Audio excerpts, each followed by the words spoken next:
देख रहे हैं न्यूज़ 7 हिंदी। राष्ट्र प्रथम। देश की 5 बड़ी खबरों में सबसे पहले बात पंजाब इकाई के संगठन में हुए बड़े फेरबदल की। किसको क्या मिली जिम्मेदारी, किसे रखा गया दूर, जानेंगे हमारी इस खास रिपोर्ट में। पंजाब विधानसभा चुनाव को लेकर कांग्रेस पार्टी ने पंजाब इकाई के संगठन में बड़ा फेरबदल किया है। कांग्रेस ने पंजाब में मौजूद कई नेताओं को चुनावों में सक्रिय भूमिका निभाने के लिए पद सौंप दिए हैं। बुधवार को घोषित किए गए बड़े संगठनात्मक फेरबदल ने कांग्रेस ने अमरिंदर सिंह राजा वाडिक को पंजाब प्रदेश कांग्रेस कमेटी अध्यक्ष पद पर बरकरार रखा है। वहीं प्रताप सिंह बाजवा को विपक्ष नेता के पद पर सेवाएं जारी रखने का आदेश दिया गया है। पूर्व मुख्यमंत्री चरणजीत सिंह चन्नी को कैंपेन कमेटी का अध्यक्ष बनाया गया है। इसके अलावा पार्टी ने नए वर्किंग प्रेसिडेंट्स और कई चुनाव संबंधी कमेटियों का गठन किया है। ये फेरबदल कांग्रेस द्वारा 2027 के विधानसभा चुनाव से पहले गुटबाजी को पीछे छोड़कर एकजुट नेतृत्व दिखाने की कोशिश का एक बड़ा हिस्सा माना जा रहा है। राजा वंडिंग और बाजवा को बरकरार रखते हुए चन्नी को कैंपेन कमेटी सौंपकर पार्टी ने क्षेत्रीय और जातीय समीकरणों को संतुलित करने की कोशिश की है। इस दौरान सबसे ज्यादा चौंकाने वाली जो बात है वो ये कि पंजाब से कांग्रेस के प्रमुख चेहरों में शुमार मनीष तिवारी का नाम किसी भी प्रमुख पद पर या कमेटी में शामिल नहीं किया गया है। पार्टी की घोषणा के तुरंत बाद मनीष तिवारी ने सोशल मीडिया पर रहस्यमयी पोस्ट की। उन्होंने पोस्ट में लिखा, जो होगा सो होगा। इसके बाद एक और पोस्ट में उन्होंने लिखा और कहा कि उन्हें व्यक्तियों और संस्थाओं दोनों की असुरक्षाओं का कोई उपाय मिल जाए की कामना की। सोशल मीडिया पर की गई इन टिप्पणियों को उनके बहिष्कार पर उनकी प्रतिक्रिया के रूप में देखा जा रहा है। बता दें, मनीष तिवारी पंजाब से 3 बार लोकसभा सांसद रह चुके हैं और पार्टी के राष्ट्रीय स्तर के प्रमुख चेहरों में गिने जाते हैं। वो अभी भी चंडीगढ़ से लोकसभा सांसद हैं और राष्ट्रीय स्तर पर वरिष्ठ नेता बने हुए, लेकिन साल 2027 के विधानसभा चुनाव से उनकी दूरी कांग्रेस में चल रही उठापटक की ओर इशारा कर रही है। राजनीतिक विश्लेषक मनीष तिवारी के बाहर रखे जाने की काफी महत्वपूर्ण मान रहे हैं। पूर्व केंद्रीय सूचना एवं प्रसारण मंत्री और कांग्रेस के राष्ट्रीय प्रवक्ता रहे तिवारी को पार्टी में स्वतंत्र आवाज माना जाता रहा है। उनका पंजाब की चुनावी संरचना से पूरी तरह बाहर रखा जाना यह संकेत देता है कि हाई कमान अब पंजाब में मजबूत संगठनात्मक आधार वाले नेताओं पर भरोसा कर रही है।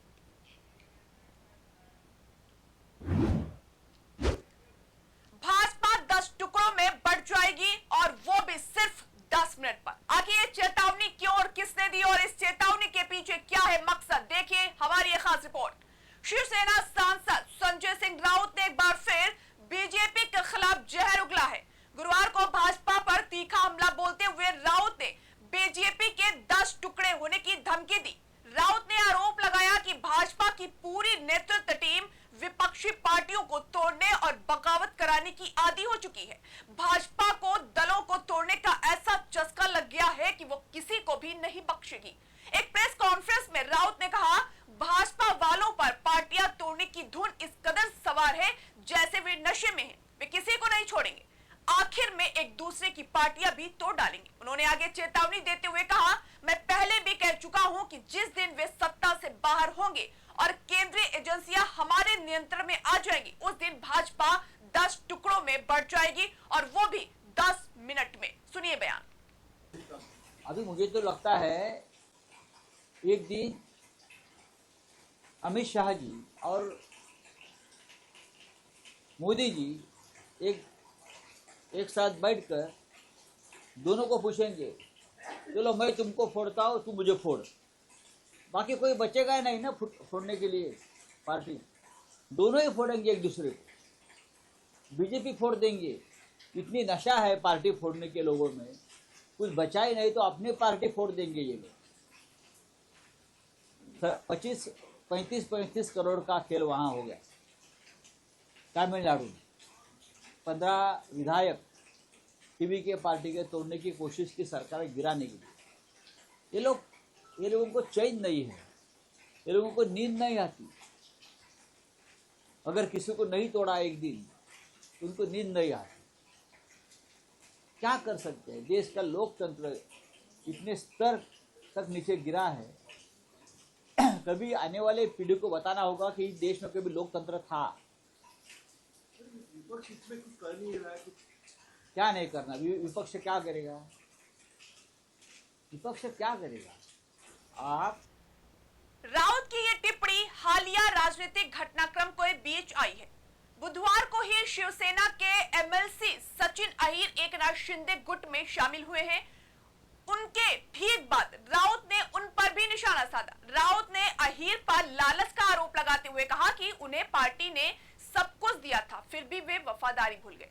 राउत ने आगे ये भी कहा कि सचिन अहीर को एमएलसी बनाया गया, पार्टी का डिप्टी लीडर बनाया गया, कामगार सेना का वर्किंग प्रेसिडेंट बनाया गया। उन्हें और क्या चाहिए?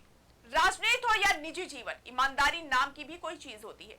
वे आदित्य ठाकरे जी के बहुत करीब रहे हैं, फिर भी लालच इतना बढ़ गया कि वफादारी और ईमानदारी की कोई कीमत नहीं रह गई।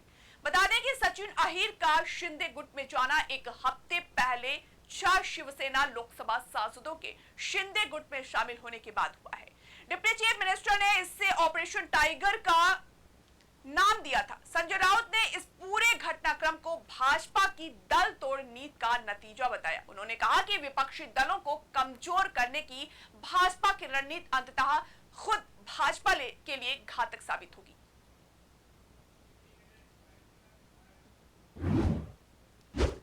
अगली खबर में बात दिल्ली सरकार द्वारा जहरीले स्मॉग से निपटने के लिए बनाए गए स्थायी विंटर पॉल्यूशन मास्टर प्लान की। प्लान के अंतर्गत क्या क्या नियम होंगे? क्या इस महायोजना से दिल्ली वासियों को जहरीले स्मॉग से राहत मिल पाएगी? जानिए ये इस रिपोर्ट में। देश की राजधानी दिल्ली को हर साल सर्दियों में अपनी आगोश में लेने वाली जानलेवा जहरीले स्मॉग से निपटने के लिए दिल्ली सरकार ने एक ऐतिहासिक और बेहद खास कदम उठाया है। दिल्ली सरकार ने एक व्यापक और स्थायी विंटर पॉल्यूशन मास्टर प्लान की अधिसूचना जारी कर दी है। पर्यावरण और वन विभाग द्वारा जारी प्रेस विज्ञप्ति के मुताबिक अब हर साल प्रदूषण से निपटने के लिए अलग से नए आदेश जारी करने की जरूरत नहीं होगी और ये नया परमानेंट ढांचा हर साल 1 नवंबर से 28 फरवरी तक अपने आप पूरे राज्य में लागू हो जाएगा। मुख्यमंत्री रेखा गुप्ता ने इस महायोजना की घोषणा करते हुए साफ किया कि सरकार ने पिछले कई सालों के अनुभवों और एयर क्वालिटी डेटा का गहरा अध्ययन करने के बाद ये फैसला लिया है। विंटर एक्शन प्लान के तहत मुख्यमंत्री ने साफ किया है कि अब दिल्ली के सभी पेट्रोल, डीजल, सीएनजी, एलपीजी पंपों पर केवल उन्हीं वाहनों को ईंधन दिया जाएगा जिनके पास वैध प्रदूषण नियंत्रण प्रमाण पत्र होगा। यह नियम केवल सर्दियों में ही नहीं बल्कि साल के 12 महीने लागू रहेगा। इसकी चेकिंग के लिए डिजिटल कैमरों, वाहन डेटाबेस और इलेक्ट्रॉनिक सिस्टम की मदद ली जाएगी। इसके अलावा 1 नवंबर से 31 जनवरी के बीच दिल्ली के बाहर पंजीकृत ऐसे सभी वाहनों के प्रवेश पर पूरी तरह प्रतिबंध रहेगा जो BS6 मानकों से नीचे हैं। इतना ही नहीं, 1 नवंबर से 31 जनवरी के बीच सरकारी और निजी दोनों तरह के दफ्तरों में केवल 50% कर्मचारियों को ही दफ्तर बुलाया जा सकेगा, बाकी 50% स्टाफ वर्क फ्रॉम होम करेगा। हालांकि अस्पताल, बिजली, पानी, सफाई और आपदा प्रबंधन जैसी आवश्यक सेवाओं को इससे बाहर रखा गया है। सभी तरह के खुले निर्माण और तोड़फोड़ के कामों पर भी रोक लगेगी। केवल बेहद जरूरी सरकारी प्रोजेक्ट्स को ही छूट मिलेगी और निर्माण सामग्री लाने वाले ट्रकों की एंट्री भी बंद रहेगी। साथ ही 3000 वर्ग मीटर से बड़े सभी कमर्शियल भवनों जैसे मॉल, होटल में 15 अगस्त तक एंटी स्मोक गन या मिस्ट सिस्टम लगाना अनिवार्य कर दिया गया है।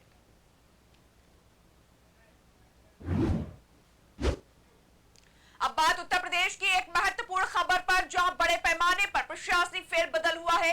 इस खबर में जानेंगे आखिर किसको कहां का मिला पदभार, कितने अधिकारियों का हुआ तबादला, केंद्रीय गृह मंत्रालय ने कितने पीपीएस अधिकारियों को आईपीएस में प्रमोशन को दी मंजूरी। यूपी पुलिस में बड़े पैमाने पर प्रशासनिक फेरबदल हुआ है। सरकार ने 125 डीएसपी का ट्रांसफर कर दिया है। इनमें से अधिकतर वे पुलिस अधिकारी हैं जिनका अभी हाल ही में प्रमोशन हुआ था। तबादलों की लिस्ट के मुताबिक मुरादाबाद के डीएसपी रहे कमलेश कांत को नोएडा कमिश्नरेट में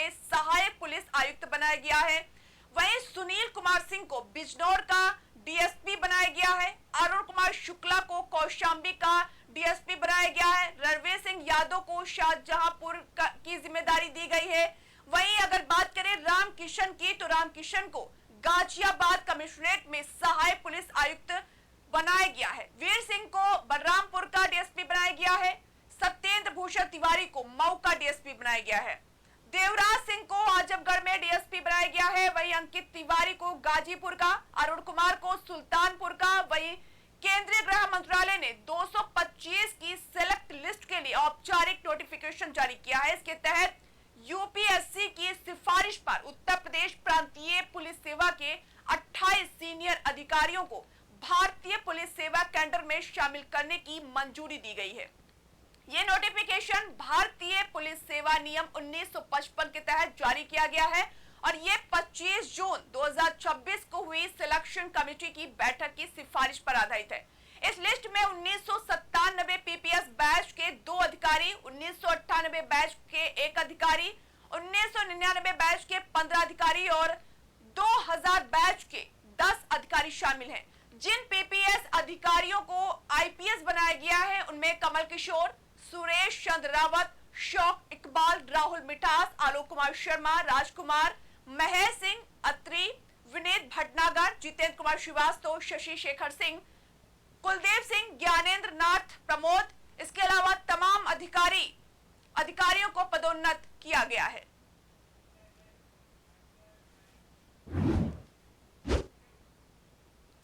और अब खबर आखिरी, दिल्ली के हैदराबाद हाउस में भारत और जापान के बीच मेमोरेंडम ऑफ कोऑपरेशन पर हुए हस्ताक्षर पर। इस दौरान जापान के प्रधानमंत्री और प्रधानमंत्री नरेंद्र मोदी के बीच एक खास बॉन्डिंग भी देखने को मिली। दोनों नेताओं की गर्मजोशी और आपसी विश्वास ने सबका ध्यान अपनी ओर खींचा। वहीं प्रधानमंत्री नरेंद्र मोदी ने ऐसी बात कही जिसने हर किसी का दिल जीत लिया। क्या है पूरी रिपोर्ट, देखिए खास खबर। दिल्ली के हैदराबाद हाउस में प्रधानमंत्री नरेंद्र मोदी और जापान की प्रधानमंत्री साने तकाइची की मौजूदगी में भारत और जापान के बीच एक मेमोरेंडम ऑफ कोऑपरेशन पर साइन किए गए हैं। वहीं इस मौके पर तकाइची को अपनी खूबसूरत छोटी बहन कहते हुए पीएम मोदी ने कहा, मुझे भारत जापान सालाना समिट के लिए प्रधानमंत्री साने तकाइची के पहले भारत दौरे पर उनका स्वागत करते हुए खुशी हो रही है। वो जापान की पहली महिला प्रधानमंत्री हैं और एक दूर की सोचने वाली और लोकप्रिय नेता भी हैं। वे जापान के नारा प्रीफेक्चर से आती हैं, जो जापान भारत बौद्ध विरासत का एक अहम सेक्टर है। पीएम नरेंद्र मोदी ने कहा कि कुछ ही दिन पहले G7 समिट में मैंने कहा था कि आज के ग्लोबल उथल-पुथल के माहौल में आपसी भरोसा हमारी सबसे बड़ी स्ट्रेटेजिक एसेट है। उन्होंने कहा, मुझे गर्व है कि भारत जापान पार्टनरशिप इस स्टैंडर्ड पर खरी उतरी है। आज भारत और जापान दोनों दुनिया की सबसे बड़ी इकोनॉमी में शामिल हैं। एक आजाद, खुशहाल और नियमों पर आधारित इंडो पैसिफिक हमारी साझा प्राथमिकता है। प्रधानमंत्री तकाइची और मेरा मानना है कि टेक्नोलॉजी पार्टनरशिप हमारे सहयोग का सबसे मजबूत पिलर बनेगी। इस विजन को पूरा करने के लिए आज हमने एआई के क्षेत्र में एक ज्वाइंट स्टेटमेंट जारी किया है। जापान की प्रिसीजन टेक्नोलॉजी और भारत की सॉफ्टवेयर क्षमताओं का मेल ग्लोबल एआई डेवलपमेंट को नई स्पीड और पावर देगा। उन्होंने कहा कि डिफेंस के क्षेत्र में भारत और जापान के बीच पहले को डेवलपमेंट प्रोजेक्ट पर एक एग्रीमेंट साइन किया गया है। HERO hero. पापा, ये हीरोज कौन होते हैं? हीरोज हर जगह होते हैं, फिल्मों में, फिल्मों के बाहर भी। और ये हीरोज दिखते कैसे हैं? हीरोज सबसे अलग होते हैं लेकिन अलग दिखते नहीं। हीरोज टॉल होते हैं कि शॉर्ट होते हैं? वो खाना खाते हैं कि नहीं? स्कूल जाते हैं कि नहीं? वो पढ़ाई करते हैं कि नहीं? ये हीरोज भी होमवर्क करते होंगे क्या? वो कुकीज खाते हैं क्या? पापा, ये हीरोज करते क्या है? वो आपके साथ रहते हैं और आपको प्रोटेक्ट करते हैं। बाय। फिर तो आप ही मेरे हीरो हुए, क्योंकि आप ही मुझे प्रोटेक्ट करते हो। लेकिन इस घर में एक और हीरो है जो हमेशा आपको सेफ रखता है। मुझे तो कहीं नहीं दिख रहा। हीरोज हमेशा दिखाई दे ये जरूरी नहीं है। वो सिर्फ पर्दे के आगे ही नहीं, दीवारों के पीछे भी हो।